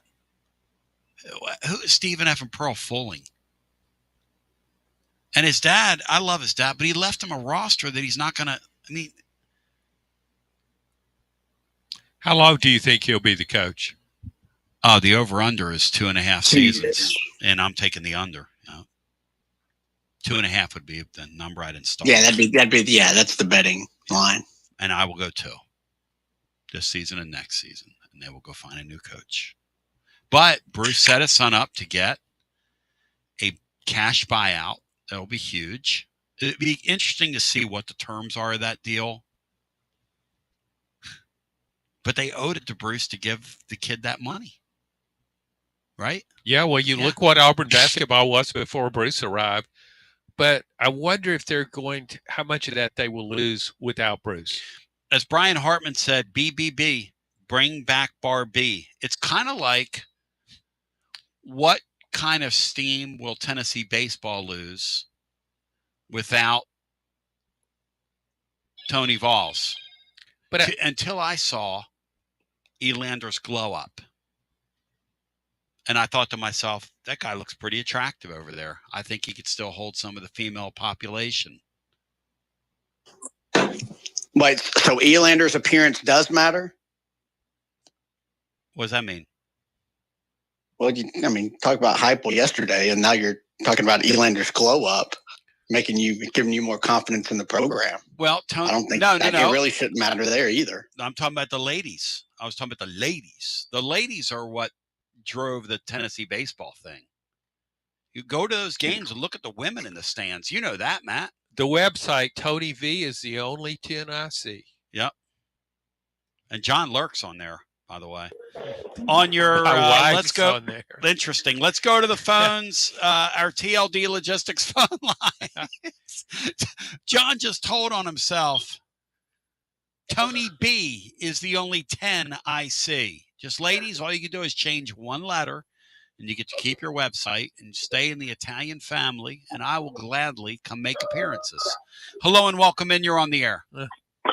Man, I wasn't going to call in today, man. Right. But John Adams, you're a good man. He's a good man. All of y'all good people, but Yep. I promised a friend of mine at the steel mill, little Bryson Hardy, that I was going to call you guys today and say the Florida Gators lost last night to Arizona, one of the best teams in the country. Yep. And you know what? Y'all worried about the wrong thing, man. So now that it's basketball season, football season not over, y'all want to go switch from basketball to football? No. Is that what we're going to do? Is that how we're going to do it?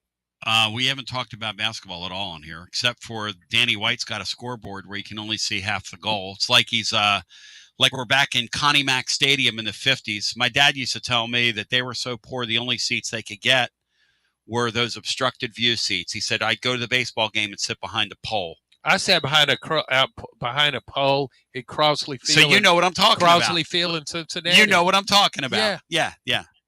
And they called them obstructed view seats. I'm going to start calling those Danny White spite seats. He's got his spite scoreboard now. Because my dad told me that what they did is Connie Mack erected a fence because he was tired of people not going to the games but watching from across the street. So they put up a spite fence, and it went like way high.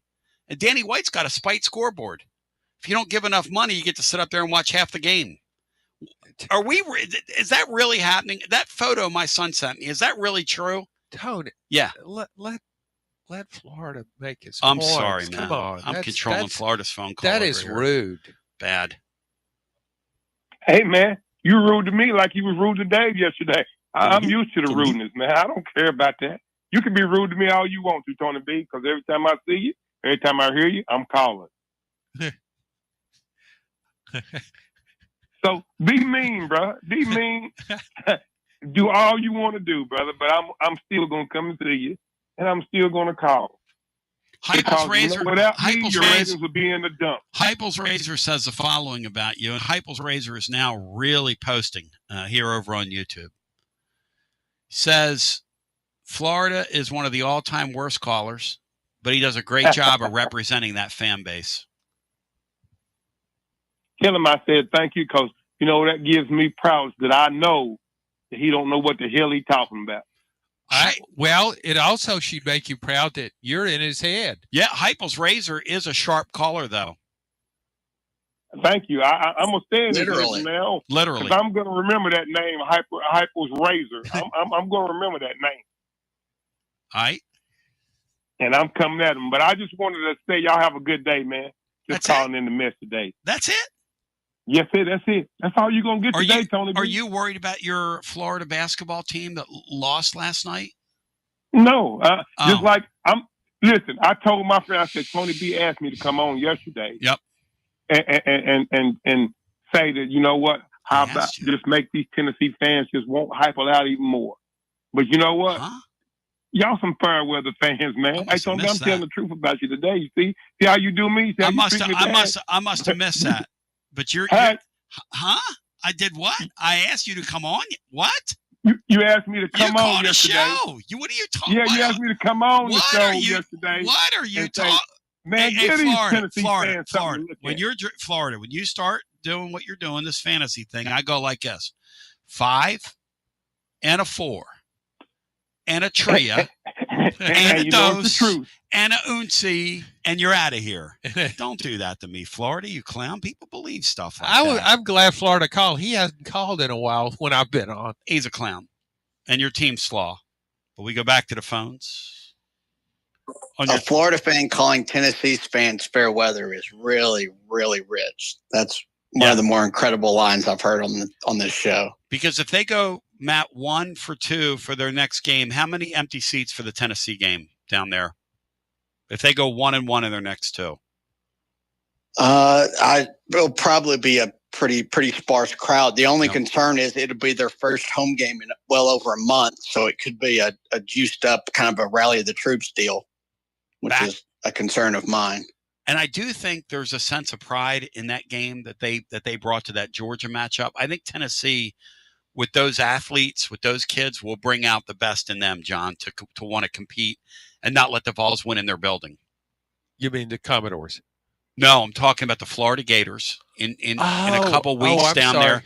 Will they check out? Will Florida check out when they play the Vols? I keep going back and forth on it. I've arrived at no after watching them against Georgia over the weekend. I think Tennessee's going to hold their interest, those kids' interest. But how much more can Florida stand? It's still got to go to Oxford and play Ole Miss. Mm-hmm. That's going to be Lane Kiffin's loss that keeps them out of the playoffs. Or wait a second. No. That'd be a second loss. He's making the playoffs. Well, he's comfortably in. I don't think Kiffin's losing more than one game, and if he does that, they'll be in. How about Mississippi State beats them? That's possible. Poor Mark and Lumbo will be in like sackcloth and ashes if that happens. Let's go back to the phones on your TLD Logistics phone line on a day where we're bringing it. And I'm asking you, are we overreacting or are you overreacting? Because I'm not. I'm not out on this coach. And I don't think he sucks. I do think he needs to make changes. I've said that. I do think his teams are a little too loosey-goosey, but they didn't commit a bunch of penalties the other day. Well, here's the thing, though. Yeah. You're pretty much even keel all the time. Hello and welcome in. You're on the air. Hi. Sorry. Hey, Tony, it's Jake. Hey, Jakey. John popped me on that one. Yeah, I like getting popped. I think that all these people that are, saying that the season's over, the season's a failure, are being pretty hypocritical, and here's why. If things go as they should, which, I mean, do you think that we'll be favored in the remaining games on the schedule? Do you think we'll be favored against Vandy at home? Yes. Slight favorite. Very, very slight favorite, kind of like Oklahoma. Yep. 1 or 2 points, 3 points, something like that. Yep. But so if we, if we take care of business and we beat Florida on the road and we beat Vanderbilt at home, that is probably the biggest Tennessee Vanderbilt games of our lifetime, and will take them out of the playoffs. I mean, I guess I can't speak for everybody, but for me, I will look more fondly upon this season than I will last season. The season that we went to the playoffs, because of just how that season ended. Yeah. And also, I mean, I don't know. I mean, I know Matt talks about the season or the era of the playoffs taking away these big games in the regular season, and I get that, but like, man, that Tennessee Vanderbilt game is going to be a massive game, and we're not even in the playoff hunt, but it's going to be massive to us because it's just going to be such a huge deal to knock them out of the playoffs. And to break that streak against Florida. I mean, I, for one, will look more fondly, especially with the Aguilar and just all of it, I'll look more fondly upon this season than I would even the season we made the playoffs. They can match last year's record, which is wild still, if they went out. Yeah, I mean, I don't get me wrong. I would love to make the playoffs, but just that's why you got to take it season by season, game by game. I mean, we never imagined that the weight of this Tennessee Vanderbilt game would be what it potentially is probably going to be at the end of this season. And if we end up going 9-3, beating Florida on the road, beating a in-state rival to knock them out of the playoffs, shoot, man, that's a freaking awesome season that I would take over going to the playoffs and getting blown out on some, wherever. That's one of the most amazing things I've ever heard. But I think you're right, and that's probably how some fans feel about it. The idea that Tennessee has something to gain by beating Vanderbilt. In the past, it's never mattered. No. It only matters if you lose that game. I think there would be a greater chance of Tennessee losing that game if this Vanderbilt team came into it with 4 losses, wasn't in the playoff, and it wouldn't nothing matters.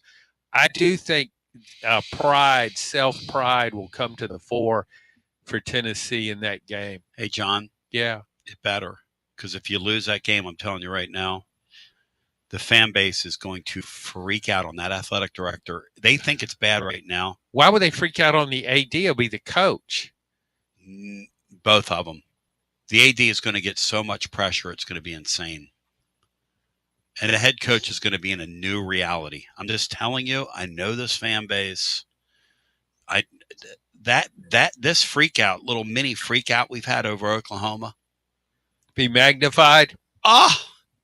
It will. But I mean, I guess I'm still looking much looking forward to the rest of this season, just because there's so much left to play for. I agree with that. Yeah. It's compelling. And people that say they're checking two out, rivals left on the schedule. Absolutely. Listen, this is the last time we're going to play Florida every year, and you can look at it and say, well, if there's a way to end this series over the last 30 years. And John's a writer.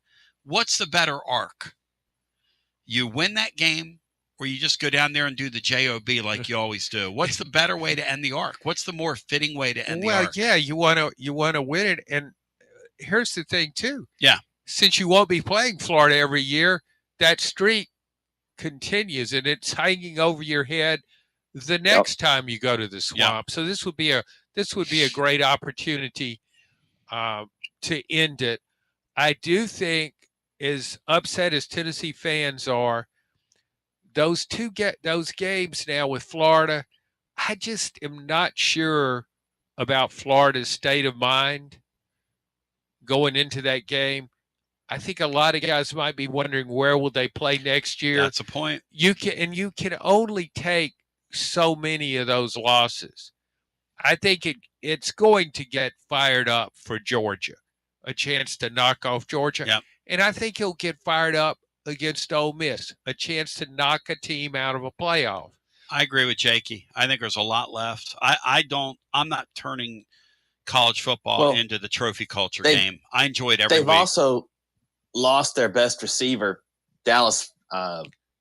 What's the guy's name? Dallas Wilson. Great player. And he sort of sparked their mid-season sort of, I guess, resurgence a little bit. So how they go without him, that's a big loss. And by the way, if I'm Tennessee when I'm down there, I try to find him, and I walk right over to him and I say, "Hey, man, you see that tall, skinny kid over there? He got a rocket arm. Oh, he got a rocket arm." That's the other thing about this, Tony, is that I'm so thankful that we're in a stable state of our program that this off season is going to be so wild, massive, so just. I mean, you talk about a prime portal off season that I think next year will be. There will be no more excuses if we don't go to the portal this off season and get what we need. Yep. That then there's not going to be that same level of leeway with Heupel if he chooses to still not. He better get 10 players out of that transfer portal on defense, or he is going to get hammered. And he better fire his defensive coordinator while he's at it. I've come around to Papa's way of thinking on that as well. Please. Thank you. Good talking to you. Because I can't. This Tim Banks thing, no offense to him, they're good till they need to be. Like the other night. Get a stop for crying out loud. It's not fair. Not asking a lot of somebody to stop Oklahoma's offense. Just tackle John Mateer. Don't let him run for 20 yards on 3rd and 17. Hey, Matt, do you agree with me? We should, with all this upheaval, we should be targeting defensive players off these rosters. I mean, that's a no-brainer, isn't it? You should be targeting everybody, not just if. It's not just rosters of coaching changes. Just you should be evaluating rosters all over the country, G5 rosters, whoever. Yeah, you got to find a way to upgrade where you can. Absolutely. And I would find great players on FCS rosters. And I would go get a ton of defenders in this offseason. You got to rework your defense. I still want to transfer portal quarterback. I don't want to go into next season with that schedule. I know I'm beating this point. No, it's an interesting point. But it is. To have going into that schedule with a true freshman and a redshirt freshman. Yep. Boy, the guy to me is that Damon Williams at Washington. If you watched him at all. Here's the thing, though, John, right? You bring him in, both those guys are transferring. Fine. Not just one. You're going to lose a 5-star quarterback, John? Yeah. Yeah. Okay. Well. Because Damon Wilson, he's a 5-star right now. He's one of the best quarterbacks in the country. I don't know how much Washington's paying him. Maybe a lot. Probably a lot. He went there with his coach from.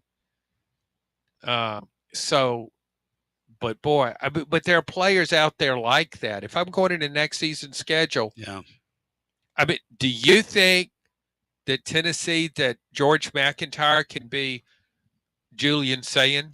Here's what I want to say out loud that I don't want to say out loud, but I'm going to say it out loud because it's who I am.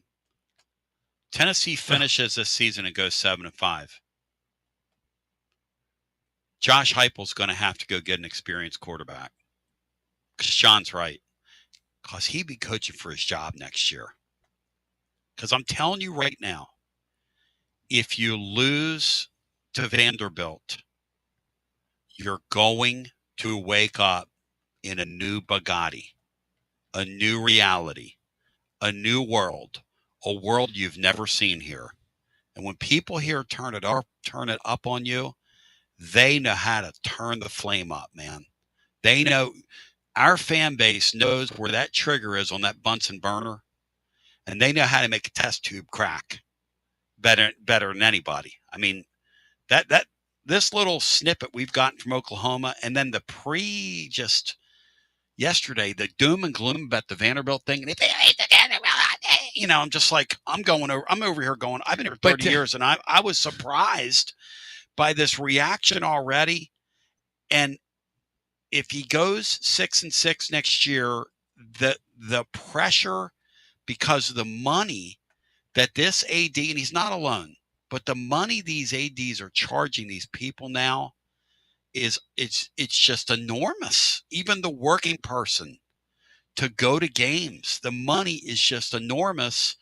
And John, the next two games, those two key games, the Florida game and the Vanderbilt game, to me are going to determine whether or not you're going to have the luxury of going in the next year with a redshirt freshman quarterback that you're not going to play much this year. We already know that. Or a true freshman 5-star player. And I think that will change the equation. I just said that into my microphone. I want Matt's thoughts and John's thoughts on that. We continue with more Bri on the other side after this. Guests appear on the TLD Logistics Hotline, online at tldlogistics.com. Are you currently a residential electrician? Would you like more benefits, better pay, more upside? What about a $3,000 signing bonus? Free company paid health insurance, annual profit share, company vehicle, gas card, much more. Call Advent Electric today. Advent, known for their large commercial jobs around town, and due to high demand, they're adding additional roles for their residential department. Maybe you know a friend, family member that's a residential electrician. Spread the word. Email hr@adventelectric.com. hr@adventelectric.com. 865-588-0631 and ask for the Tony B 3K signing bonus. Advent Electric is hiring. You got to dream about buying some land and building on that land. Well, Waterside Contracting is your ticket. 25 years of making dreams come true, Michael Scott. For hundreds in our area, custom homes or remodels, Waterside Contracting will build on your lot. They do incredible work all over the area. Structural integrity, quality without compromise. It's a way of life with Waterside Contracting. Check out the wonderful work Waterside does. WatersideContractingLLC.com. When it's time for your dreams to come true. Quality without compromising. Waterside Contracting. College football fans, Chris Fowler here with the play call. This season, go for Dose with ice-cold, refreshing Dos Equis. It's more than a single play. It's a mindset. Think of it as a 2-point conversion for real life. Taking the risk, making the bold move. Whenever we get the chance to go big, we take it. On the field and off, always go for Dose with Dos Equis. Enjoy Dos Equis responsibly. Made by 2024 Dos Equis Lager Especial Beer. Imported by Cervezas Mexicanas, White Plains, New York. Hi, I'm Jim Simpson, owner of Simpson Meats. When's the last time you grilled a really good burger or steak? One your friends still talk about. Our goal at Simpson Meats is to make that happen every time you have a cookout. All of our cuts of meats, steaks, burgers, briskets, and pork are always fresh, flavorful, and sustainably sourced. We are family owned, so we know the importance of knowing how and where your food is raised. We have been putting quality first since 1888. Visit our butcher shop off Lovell Road or online at simpsonmeats.com. Hey there, Basilio family. Jennifer Morris here with Keller Williams Realty. The countdown to fall football is on. Is your fall plan missing the perfect home to watch the Vols make another playoff run? If a new view is on your game day checklist, I'm ready to help you find it. Don't wait until kickoff. Give me a call today at 865-694-5904 or visit my website at nextmovesmokymountains.com. That's nextmovesmokymountains.com, and go Vols. Tony Basilio, and we are live once again with Chad Stockton of FC Alliance. And Chad, you're out there on the field. 100 strong here in Knoxville. Talk to me. What's been going on with FC Alliance now that the weather's heating up? We're out here for the first night of the boys' tryouts. We have over 400 kids that'll be here tonight. So a lot of exciting times right now for us. Our club team started at U9 and we go all the way through U19. We have over 1,000 kids that come from Chattanooga from the Tri-Cities that make all our teams and make this club what it is today. So we're excited about it. We finished the younger kids a couple of weeks ago. We just finished the girls last night, and now we're on to our older boys program as we speak right now. And we're blowing and going in the Tri-Cities. Tell me about it. We started FC Alliance North 1 year ago, and coming off the first year, we are the largest, most competitive club up in the Tri-Cities area. We just finished our trials last night. Looks like right now we will be well over 400 kids for the upcoming season. So great things happening up there. We've put our boys into some really good regional leagues. So we're excited about what the future holds for them and also our girls programs. If you want more information, check them out at fcallianceknox.org. That's fcallianceknox.org. Chad Stockton, keep growing the beautiful game here in East Tennessee. Absolutely. Thanks, Tony. Tony Basilio along with the great Mark Griffin. And we're here to talk about our friends at Performance Medicine. And Griff, their slogan, stay educated, stay healthy. That's you. Wow. I really like to think that, Tony, and I'd like to give Dr. Rogers a lot of credit because I definitely want to stay educated and healthy, and knowing that he's putting the time and effort in to make sure of my care. I want to encourage your listeners to put the time to learn and become educated and get to know Dr. Rogers and see if it can help with your health as well. And there's a really, really easy way to do that. In fact, they've got their own YouTube channel. You can see Dr. Rogers for himself with his staff. It's called The Performance Medicine Show over at the Performance Medicine channel over on YouTube. Also, more information at performancemedicine.net. To our friends in North Knoxville, a brand new location over in Fountain City, now accepting patients. So many ways to reach Dr. Rogers. And like they say, stay educated, stay healthy. Performance Medicine, online, performancemedicine.net. Located in Knoxville's historic Old City, Barley's offers great food, live music, the best draft beer selection in town, and now your new favorite place to watch sports. Their indoor projector is perfect for any weather, and they've revamped their upstairs area with more TVs to take in all of the action. Their menu features hand-battered chicken tenders, juicy burgers, fresh salads, and the tastiest pizza in Knoxville. You can enjoy their happy hour drink specials daily from open until 6 p.m. Barley's Tap Room and Pizzeria. When it's past high noon, it's time for a vodka soda made with a vodka you've actually heard of. I'm talking White Claw vodka soda made with White Claw premium vodka. JB Smooth only drinks vodka soda made with the world's smoothest vodka. And you can too. Pick you up a bottle of the triple wave filtered vodka that's been distilled 5 times. White Claw premium vodka comes in 4 flavors: black cherry, mango, pineapple, and just vodka. You haven't had vodka like this. No one has. White Claw Premium Vodka. Please drink responsibly. PB back with you as we welcome you back, 865-200-5402. There's just so many moving parts in college football right now. It's just such a compelling sport. Several people have, said, well, now that we're eliminated, I'm not going to watch anymore. That's not true. I know you're mad. And the sport is so compelling. John and I were talking.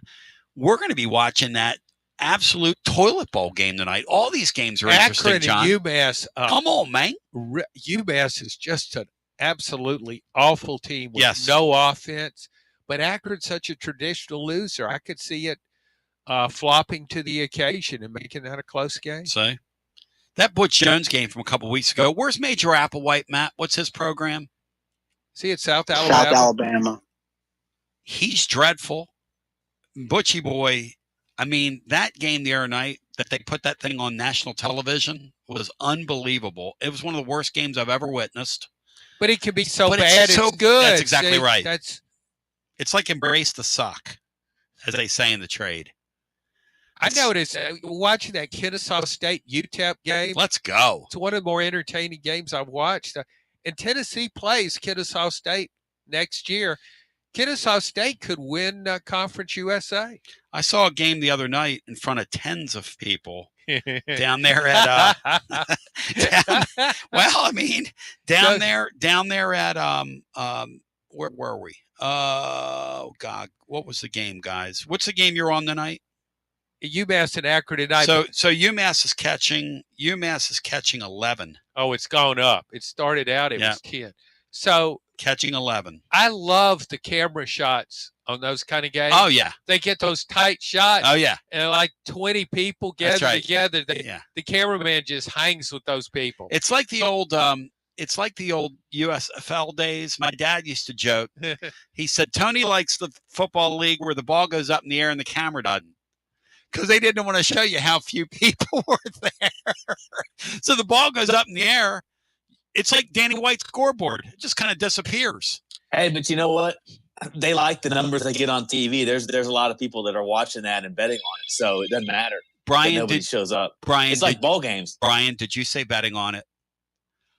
Oh, my friends at VIP Play. If you will just bet $20, you get $100 in bonus bets instantly. The promo code and the phrase that pays is TN Tony. Take Akron tonight. John Adams is on the Zips of Akron in honor of Jerry Faust. Look him up, kids. Cincinnati Moeller. Look up Jerry Faust. Look him up. Cincinnati Moeller to Notre Dame. And it was one of the, worst hires in history. Yeah, it went like you thought it would go. Let's put it this way. He was not divine, as in Dan Devine, but he was dead on divine the minute he got there. Live always, 200+ leagues, numerous bet types. I might do me a little Maction, Philadelphia Flyers, same gamer tonight. Jeez, that is so sick. 2 games in the MAC, and you got Miami of Ohio at Ohio tonight too. So a lot of compelling, if that's what you want to call it, stuff going on. But 200 leagues, live always, all the footy, the European footy today, numerous bet types, props, options. You got it. VIP Play where everybody gets treated, and I mean everybody, gets treated like a VIP. Gambling problem, 800-889-9789. 21 and over, located in the state of Tennessee to place a bet. We go back to our phones and get our next call in on a day where John Adams is presented by Jennifer Morris. Next move, SmokyMountains.com. People ask me, is she as cool as she sounds on those commercials? No. She's 100 times cooler than she sounds. Even her dog is cool. You met her dog the other day in the park, right? Turner. Yeah, Turner. I saw walking, and great dog, beautiful dog. He's part Pyrenees, big dog. Yeah. Sort of a Palomino look to him. 120 pounds. She told me. I didn't think he was that big. Yeah. Yeah. Well, he carries his weight well. So they're walking away, and I said, "Bye, Turner." He turned around and looked at me. It was nice. That's sweet. Yeah. My dog. Your dog greeted me out here today. Barking at you? No, he just looked at me, and I talked to him. Really? Yeah, I talked to him, and then after I finished talking, he started barking at me. My dog has the awareness of a flea. That's not true. My dog in dog world would be like an imbecile. My dog, if my dog was human, would probably be on hold, be listening right now, be interacting on YouTube. I don't know. Turning the show off. I don't know. Let's go to the phone. Living in his mom's basement. Let's go to the phones. Hello and welcome into our next call. You're on the air. Hey, Tony, it's Garrick in South Bend. How we doing this? Yo, what's up in South Bend? How did you know we were going to talk about Jerry Faust?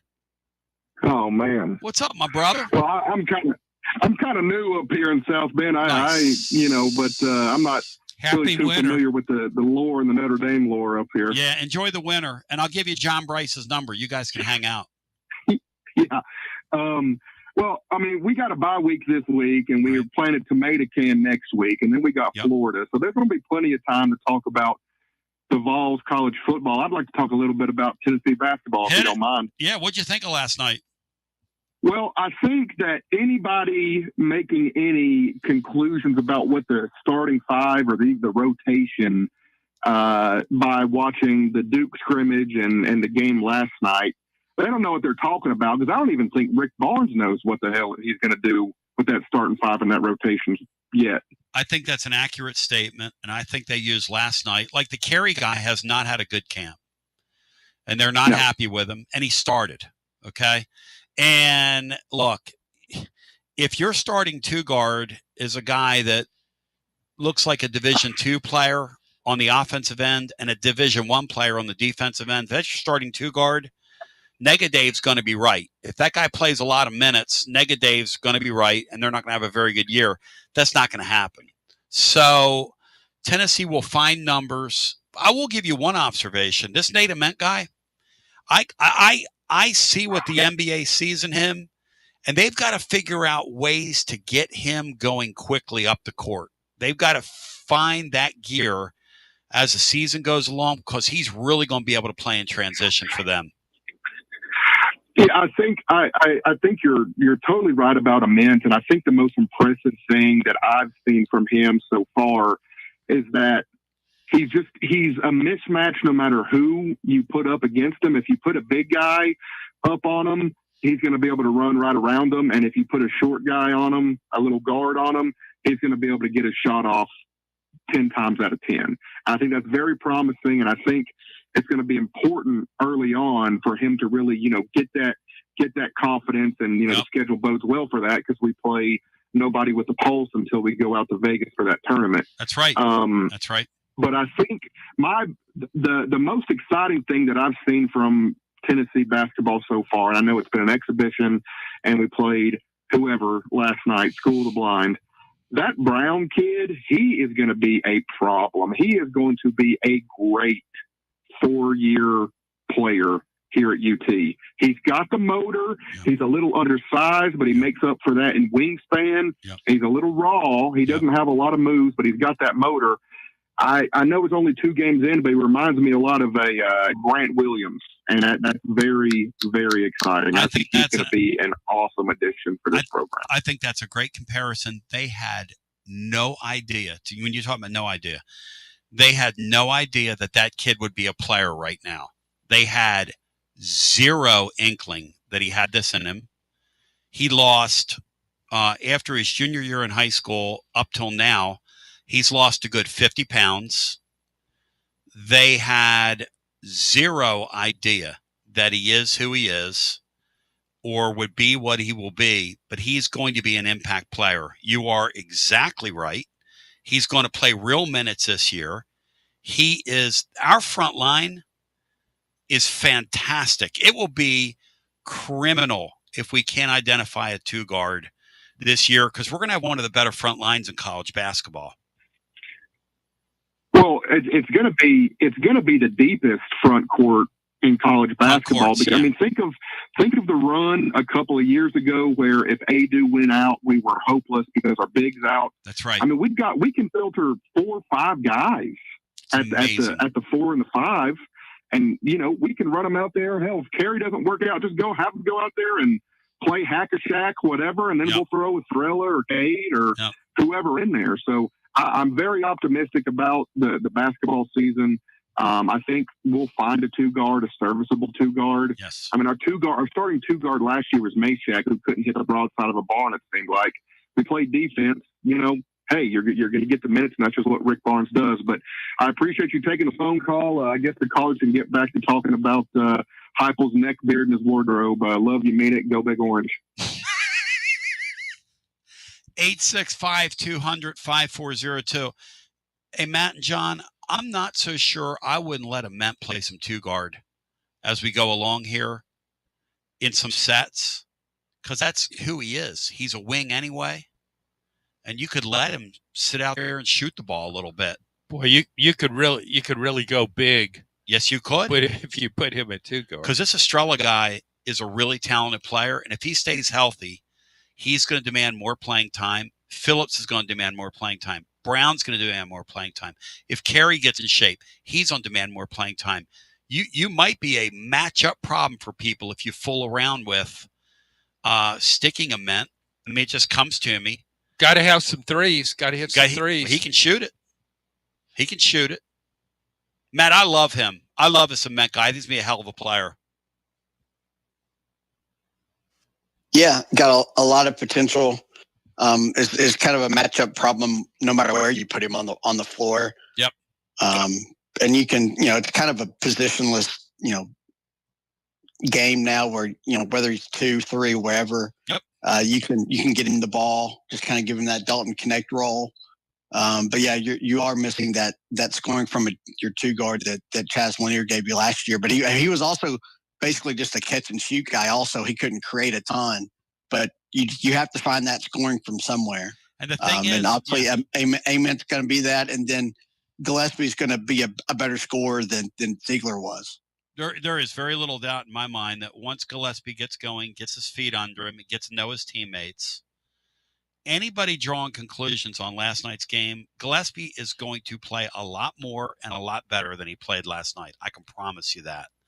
I draw zero conclusions on last night's game, other than I wouldn't play this team to hammer cover people early like past Barnes teams, because this one's going to take a while. Hello and welcome into our next call. You're on the air.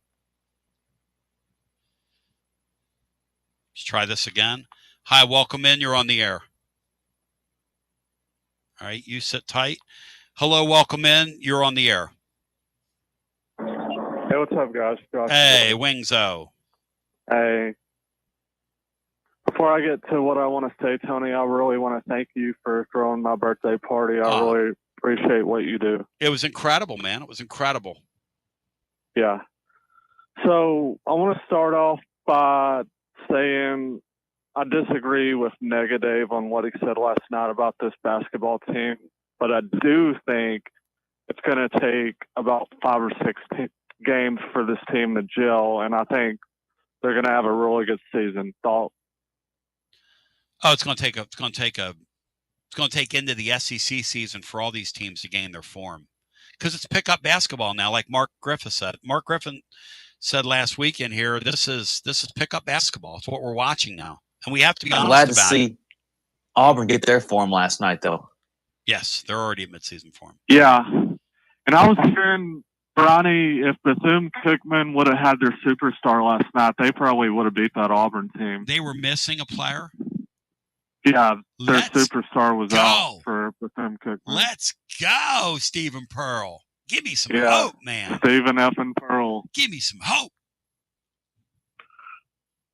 So, Tony, I know before Houston we play Rutgers in that tournament in Vegas. Do you think Rutgers might give us a test in that game? No. Rutgers had nice players last year. I do like their uniforms, though, in hoops. So that'll be fun to watch. When's the last time we played Rutgers in hoops, guys? Brian? Yeah. I don't think that's happened in my time here. Well, I think the women have played them. Used to be common, but